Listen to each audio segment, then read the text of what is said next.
I'm at the Soripol hiking trail, and what's been happening in the news recently, of course, has been the coronavirus. There have been approximately 3,000 people who've died in China, around 30 to 35 who've died in Korea, 100 who've died in Iran, and so forth.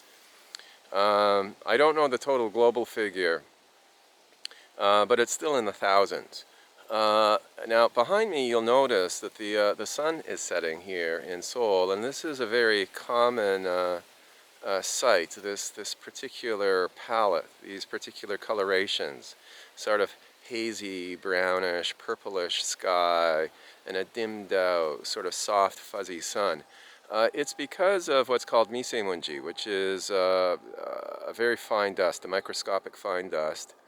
And as the coronavirus crisis has shown very clearly, a major factor is pollution, human-made pollution. A lot of it coming from China and also being generated here in Korea. When the coronavirus was at its worst in Hubei province in China, the Chinese shut down their factories. They shut down their factories along their coastal areas. And for a week or so, the air here in Korea was unusually clear. It was spectacularly clear. You could almost taste the cleanness of it, which is sort of the first time that I've ever had that experience.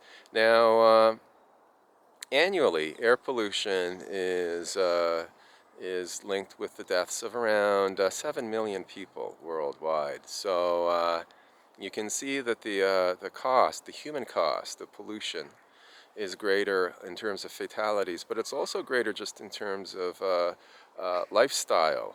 Pollution is so intense here in Korea and in the industrial zones of China that it affects everybody. Everybody's health is diminished by it. Now, there are similar problems in parts of India, industrial areas, parts of Russia, coal-burning areas in Germany, and so forth. So this is a real global phenomenon, and at some point we're going to have to address it as well, and we're also going to have to start getting serious about the question of how to introduce effective energy sources. Basically, what needs to happen is the world needs to electrify much quicker than it is. And we have to think about new forms of, new strategies rather, of generating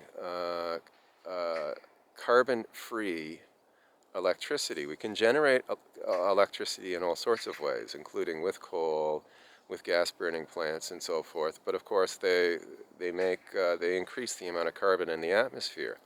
Now, renewables such as solar energy and wave energy and so forth are a great idea, but they don't produce enough electricity considering what human industrialized societies consume.